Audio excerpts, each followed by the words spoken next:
Hey guys, this is Jimmy from Primer That's Best. It's a balmy 38 degrees outside here in East Tennessee. So I'm sitting in the house.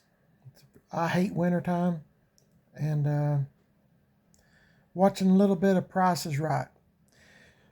Thought I'd talk to you for just a moment or maybe a few minutes. I don't know. I'm going to ask you some questions and maybe you can make comments at the end of this video about what you think. First of all, I was going to talk to you about what I consider to be, I don't know, weird or strange people. I mean, they're everywhere. At times I'm one of them. But I don't know, just weird people about their cars and trucks. I mean, I don't understand it. I want to tell you this story. I was going to do a video. My wife and I was out and about not too long ago. And this guy, I was getting gas. I don't even know what we were driving, my wife and myself, Mrs. PIB, but this guy, I'd seen this truck running around, every once in a while, through town or through the country, whatever. And I didn't know him, but he just so happened to pull into the gas station where my wife and I were getting gas. And uh, I walked up to him and I told him who I was. I said, I have a YouTube channel. It was a 69 or 70 Chevy long bed truck, lowered, had truck rallies on it. He was an older gentleman. I want to say he's older than me, just by appearance anyway. I'm not too good at judging age on people. But I walked up to him and I said, sir, I've seen your truck around and I've been wanting to do a video on it to put on my YouTube channel. I said, would it be okay if I done a video? I said, I won't get your tag number, nothing like that. I said, I'll just walk around it for a minute or two, talk about it. I said, you can tell me what size motor's in it. And I said, you can show it to your family and friends, whatever. I said, it's a good looking old truck. I mean, it needed painting and stuff, my kind of truck, needs a few things, but it's still running around. And, he looked at me and he said, yeah, you can do a video. It's going to cost you $5,000. What? And, I kind of chuckled. I said, are you serious? I said, because I just met him. I didn't know him. I thought maybe he might just be joking around. No. If you want to do a video on my truck, the man said, it's going to cost you $5,000. I said, sir, appreciate you telling me, whatever. I said, I'm glad I asked, but no. So I still see it running around, and I don't know what the deal was, but I thought, that's kind of strange, And another time, talking about strange people, I might have told y'all this story before, but my buddy and I were riding around in the country, and as usual, I had a buddy I used to run around with a lot, and we'd rush right around the country looking for old cars and old trucks. Just, get out roll the windows down, just poke around the country, here in East Tennessee, up one hill, down another, and get on some roads that we hadn't been on in a long time or maybe never been on. Came across this field. It had probably 20 cars and trucks in it, just sitting there, all lined up in a row, front ends facing the road. And there was a mobile home real close by it. And we pulled in, and there was a bunch of folks sitting on the porch drinking beer. It was a hot summer day and, whatever. So we pulled in there, and, and I told him who I was, and my buddy said who he was, and said, we're just riding around and seeing your old cars and trucks. And he had a 67 Chevelle Super Sport. I caught that right off the bat. 57 Ford, two-door hardtop. Had a bunch more stuff, but those two really caught my eye. I think he had a 57 or 55 Chevy car. anyway, he had like 20. And I said, sir, I said, I was just interested to see if you might be, selling any of your cars or trucks or even parts, whatever. And, he was kind of chuckled. He said, no, I said, I'm keeping all of them and I'm going to fix them. And I said, okay. I said, I just thought I'd ask, and so, we had a little small talk there a little bit, and, we left, got in the car and left, truck, whatever we was in. And, you know, I'd go by there periodically, and I was telling one of my friends, another friend, about that adventure, and he said, the man that used to own all those vehicles, he passed away, and so you were talking to his son. Now, the son was a truck driver, semi-truck driver, and he stayed gone all the time. I guess just so happened we happened to catch him when he was home. And they said the old man that died, before he died, he'd go out there and start them cars once or twice a week. They were running cars. And, he said the old man took real good care of them. And, I admire that. That's fine. But, I'd drive by there like every few months or a year or something. The cars would be sitting there, but they were, the weeds and stuff were getting grown up. The old man kept mowed around them and stuff, And, stuff started. I noticed, my buddy and I, we'd still ride around looking for stuff, and we'd drive by there periodically, and got to notice, things were missing. Like the 67 Chevelle Super Sport hood, it was gone. We started noticing, hoods gone, and, fenders off cars and trucks, would be missing, because remember, he was a truck driver and he was gone most of the time. So I guess most people noticed that there was nobody at the mobile home, it was getting growed up. And I guess, at nighttime or whatever, people just go over, get what they got, valve covers, whatever. That was a 396 Chevelle SS 67. And it's black. I remember the car. Beautiful car. I mean, just for being sitting outside, is a good looking car. By that I mean is all together. Looked like it might run, and evidently it did. And same way with the Ford, it just kind of, things started missing, and people, break windows and, stuff like that. Just, how some folks are, no respect. And especially, if they're crooks, they start stealing stuff too. So I don't drive by there anymore. I don't live anywhere near there. And my point is, how many times have you heard people say, I don't want to sell stuff. I don't want to sell anything. I'm going to fix it. I'm going to fix it. Oh my goodness, I've heard that so many times.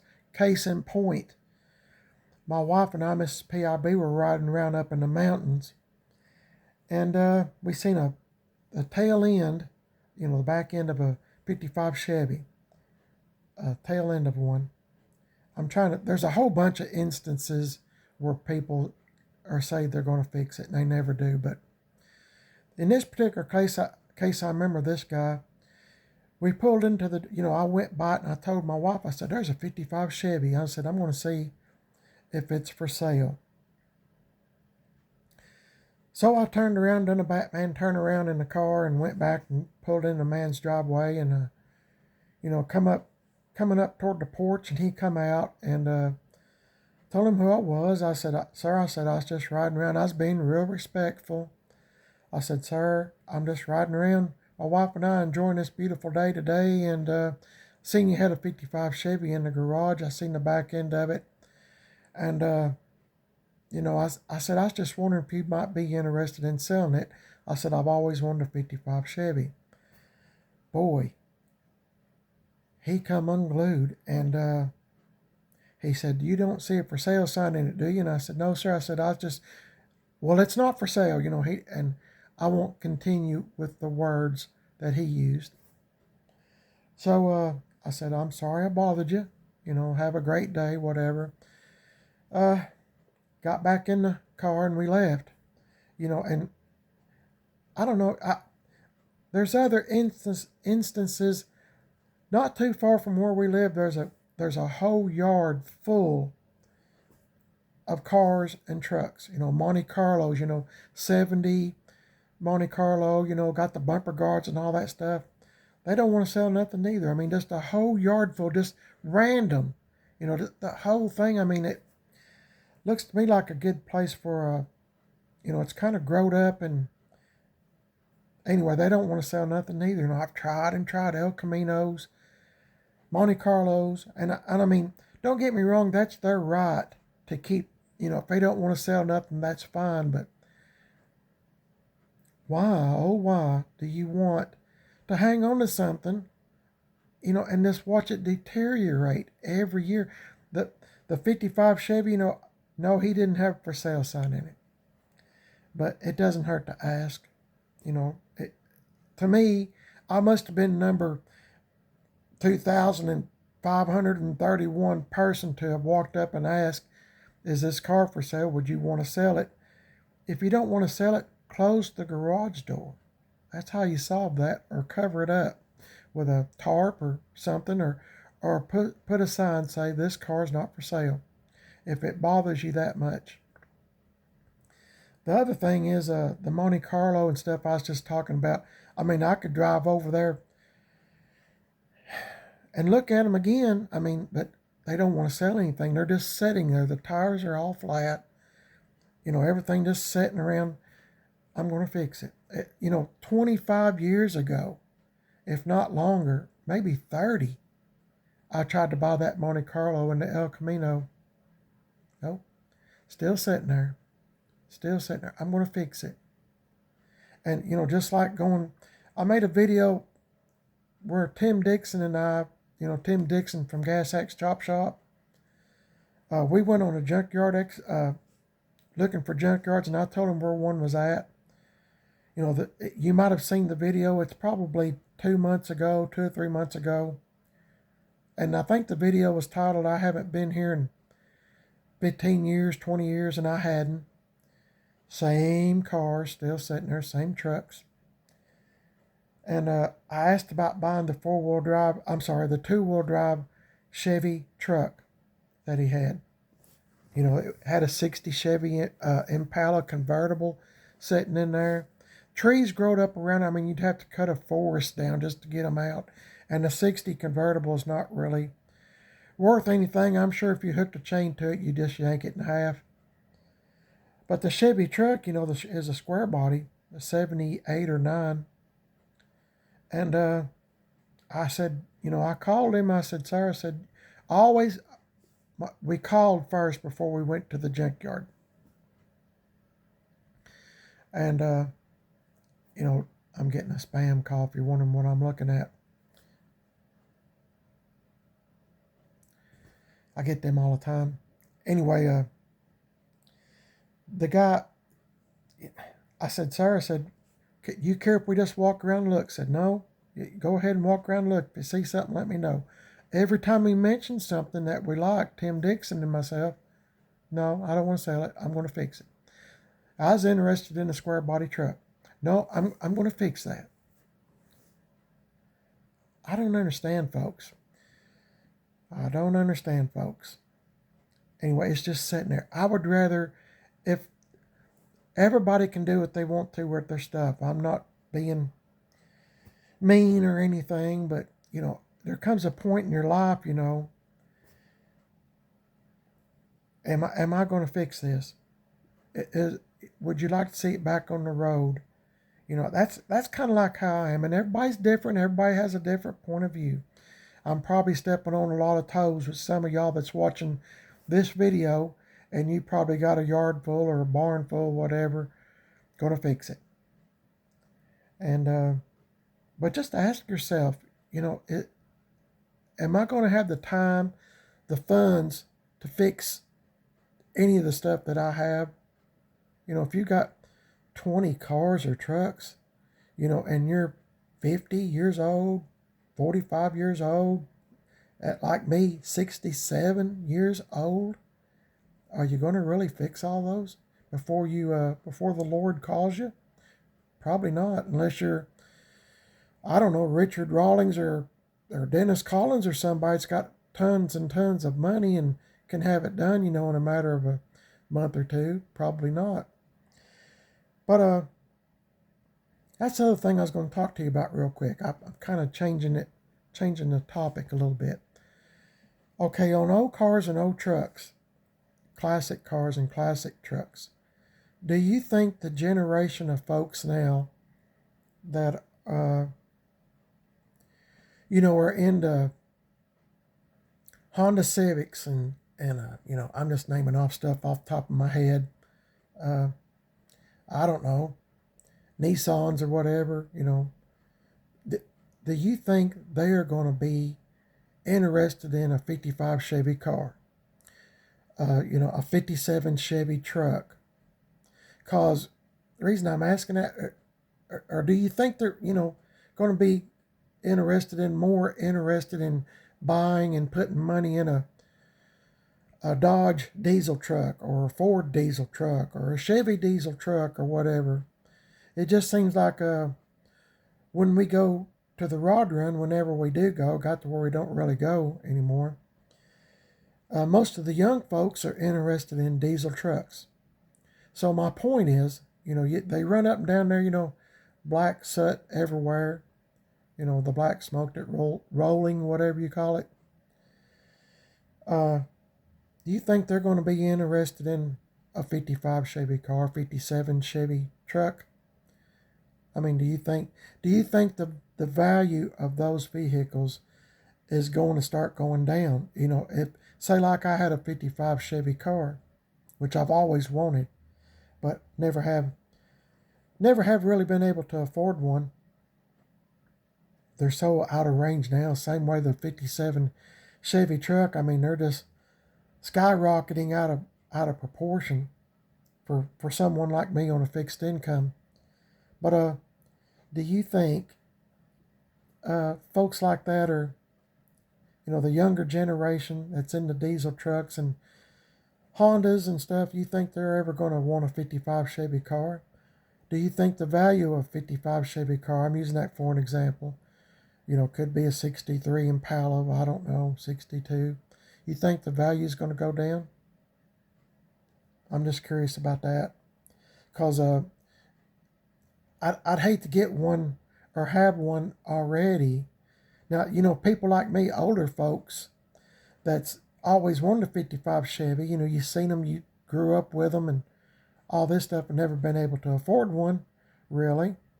They keep going up and, my cost of living doesn't coincide with the cost, how much they keep going up.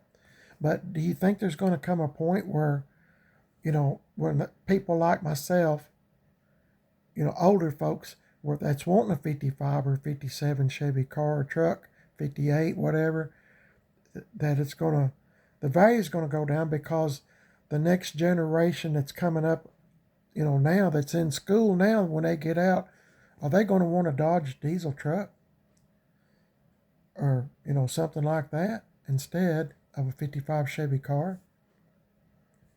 It's possible, I ask myself that sometimes. Now, if you've been watching my channel, I'm into square bodies, and I do have a 66 Chevy C10 truck. That's over at GM 1038's on YouTube, GM 1038. Check out his channel and check out Tim Dixon at Gas Axe Chop Shop. He's on Facebook. If you type in Gas Axe Chop Shop, he's in 10 Mile, Tennessee. But stuff like that just makes me wonder.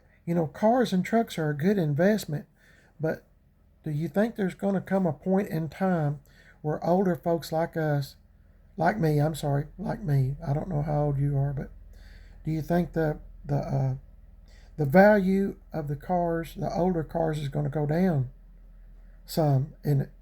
sometime soon? I mean, like I said, I'm 67. How many more folks after me? I mean, I grew up with those cars. I was born in 57. My relatives have 55 Chevys when I was growing up, 57s, 62s, Pontiacs and stuff in those years. Do you think the value is going to start going down because the younger folks want a diesel truck or something? Something to think about. I mean, like I said, I'm in the square bodies right now. And you know, you can still find a decent square body, for X amount of dollars. It's uh, you can still find them, and it, speaking for myself, I like stuff that has a story. Maybe stuff that nobody else wants, and I try to make it look presentable on a budget. This brings me to my other point. I know I'm kind of rambling off here, there, and everywhere, but just bear with me for a minute. I was talking to GM 1038. Now, his name is Brian. The other day, I can't remember what day. The other day, I was talking to him on the phone, and we were talking about a fully restored vehicle, fully restored to the paint job, and, the whole 9 yards, that, the car or truck gone through from one end to the other, new wiring, new paint, replaced every panel, got the interior completely redone and stuff like that. And a person gets, down to perfection. I've had perfection as far as cars and trucks go. Had a 71 Chevelle Super Sport, and my favorite I ever had was a 66 El Camino 427 400 turbo. I mean, you could eat off of it, top and bottom. Beautiful car, black on black, factory black on black, bucket seat console, AC car or truck, whatever you want to call it. Both of my vehicles, the 71 and the 66 El Camino, were AC cars, trucks. I mean, down to perfection. Tilt column, AM, FM, factory. Wouldn't no cut out nothing in the radio. And, like Brian and I were talking, if you go like I do on my channel and, you rattle can paint and you just get things up mechanically perfect, new brake calipers, new rotors, everything, new front end parts, get it aligned, new exhaust, new brakes, and blah, blah, blah, blah, blah. The list goes on and on. And that's not including the motor, putting a motor and stuff in it and transmissions, it just goes on and on. Do you think, if you had a fully restored car and you spend X amount of dollars, okay, let's just say, I don't know, let's say you find a 66 Chevelle Super Sport. Let's just say, for example, you find one out in the field, and it's a pretty much complete. It's going to be needing a few things. All upholstery, it's been sitting out in the field. I've found a lot of stuff like that I've owned sitting out in fields or fixing to be pushed into a ditch. Okay, you find that, and you start putting money into it. Okay, you're going to fully restore it back like it was, marina blue with blue insides. Okay, you take it all apart. You frame off restoration. Okay, you get all that done. First you find somebody that's a good painter and restorer, and it's not going to cut corners and leave runs in the paint. All this other stuff. Just imagine the worst, and that's probably, hopefully not happen, but that's probably what's going to happen. You're going to find faults. Okay, you get all that done. Find somebody that will do interior. Put all new glass in it. Brand new front to back. It's okay, say like you give let's go on let's say you give $20,000 for this 66 Chevelle Super Sport, a 138 car. Whew, man, that'd be expensive. Anyway, you get all that stuff done. You go on a waiting list trying to find, your own. If there's a good painter out there, automotive truck painter, they have a list. They have people lined up, sometimes for years, till they get to yours. That's like that's like Tim Dixon, for example, at Gas X Chop Shop. I get him to do metal work on me, and sometimes, a lot of times I have to wait several months. I mean, that's just reality. I mean, when I do videos over there, there's people lined up waiting for him to do metalwork because he's good at it. He's got a talent. He's got a niche, and he's good at it. So, by the time you get the car done, let's say, while somebody's doing the body work, and welding in new panels, and you're not taking any shortcuts, putting in floorboards, putting in truck pan, all new glass, all this stuff, say it's took, and you get the interior done. We'll say 3 years, okay? And you've got to say, okay, we'll say you give, like I said, $20,000 for it because it's a real super sport. And, you've got all new bumpers, the whole 9 yards. Say you put bumper guards on it like I did. And, it's back to better than new. Let's say you've got a mediocre paint job would cost you, I would say $8,000 to $10,000. Now, if you get a high quality paint job, it's going to cost a lot more than that. Okay, you got the car all done, new wheels and tires, red line tires and all this stuff it would have come out with. What do you think the car would be worth? Okay, you give $20,000 for it, and we'll say you give we'll just say $15,000 for a paint job, not counting the interior, not counting a new glass, not counting getting the AC fixed on it if it came with AC, not counting get the big block, rebuilt, and the transmission, the Muncie 4-speed or the 400 turbo rebuilt, matched to look like brand new. How much do you think you'd have in it? And then how much would it be worth? How much would it be worth if you had to sell it? Say you had a family emergency and you had to sell it, or you just got old and you didn't drive it anymore. How much would it be worth? Is it a good investment at that point? Or doing stuff like, I'm not doing stuff like what I do. You get it up and going, you have friends that'll help you. I'm not real talented at a whole lot of things. I'd be honest with you. I'm not the brightest bulb in the room, but if you get one up and going, and you put a decent motor in, have some, GM 1038 Brian or Tim Dixon, lower it, put some wheels on it, get a decent motor and transmission in it, and you make the truck look decent. Can you make a little bit of money? Yeah, you can. And Brian and I were talking, like I said at the start of this conversation, we were talking.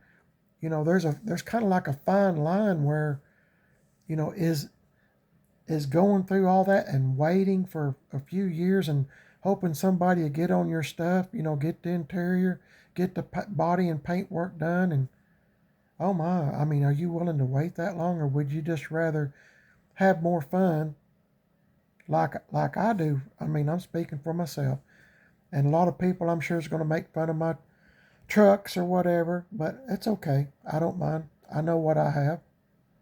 And which is better? Which is better?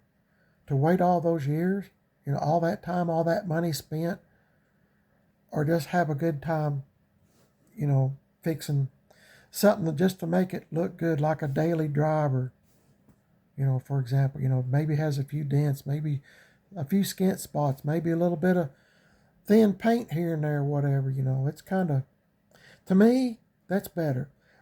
If I can get, Brian or Tim to, lower one for me, put a motor and transmission in, or if it's got a motor and transmission, maybe, freshen it up a little bit, put some exhaust on it, some shocks, lowering kit, nice wheels and tires, get the front end lined, blah, blah, blah. Maybe find some decent seats or dash pad or something on Marketplace or something, to me, and I'm enjoying it, I just go on the long side and say, 6 months later, I'm in it. I'm going. I'm having fun. And if I decide to sell it, I can sell it. And even if I took a loss, which I very seldom ever take a loss in a truck. Sometimes I do, but it's because I want something else really bad and I'm doing a quick sale. But sometimes I break even. But that's okay. I haven't really lost anything, and I've had so much fun. This is something to think about. I have people say sometimes, Jimmy, when are you going to paint it? Really? Jimmy, when are you going to paint it? I'm not. I'm going to rattle can paint it if it does get painted, and I'm done. I'm done. Somebody scratches it, I just rattle can over it, and I go on. So, I don't know. Yeah, I get sometimes on YouTube, on my YouTube channel, which, in case you didn't know, you're watching Primer is Best. That's my YouTube channel name, Primer is Best. And unfortunately, I have had, I know of one, maybe two folks I've had to block from making comments. And it's sad to say, because I try to be, I try to be presentable, I guess. I don't know what the right word is, but I try not to, you know, I don't make fun of anybody or nothing. I'm just talking about my old trucks, whatever, whichever one's out in the driveway that I've decided to do a video on. I'm just doing that. And, I've had some folks on my YouTube channel, I had to block them. I mean, they were just cursing me and, up and down and, over and over and over. Well, I don't know why. So, you know, I don't want to. Sometimes I will tell you this. Sometimes the comments are more interesting than my video, it's not very hard to be more interesting than my videos. My videos are sometimes basically the same thing, just trying to get out and do something outside. Like I said today, it's cold outside. If I decide to do a cold start, you've probably already seen me do it a bunch or heard me say some of the same things. But there's just some getting back to weird people.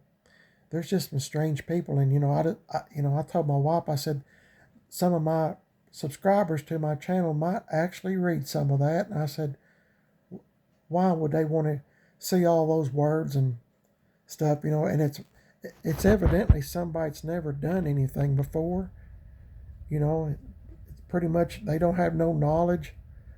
You know, sometimes in videos, if I say, I'm asking for help or, your opinion on something, that doesn't mean, that I'm giving you permission to just bash me, you know, up one side and down the other, just chew me out. There's no need for that. I'm just going to delete your comment, and you can do all that writing you want, and I'm just going to delete it. I've had to do that sometimes just because of I hate to say it, but just because of stupid people. I mean, they don't have no respect. You know, if you don't like my channel or you don't like my video, whatever, you don't have to watch it. You don't have to. There's a little button that you can just X right out of it. You never have to see my videos again. I mean, it's fine. I don't mind. Really, I don't. So, anyway, I don't know how I got started off on that. Anyway, I was just talking today about things that runs through my mind and things I think about, and sometimes, I think, if something was to ever happen to me, heaven forbid, sorry, I'm trying to hold this phone steady. If something was to ever happen to me, unexpectedly, say like, I get run over by a train or the plane that keeps flying over my house in nearly every video. I don't know if you heard the other one, the plane fly over. I had one fly over during this video. I don't know if you heard it. But if it was to crash into the house and I'm the only one here and, I get burned up, killed by a plane that crashed into the house or in the driveway, whatever, I always have good friends that will take care, help my wife take care and get rid of these trucks. stuff like that. Mrs. PIB, she's a she's a good one. She's my she's my sponsor. She helps me decide if I need to get something or not.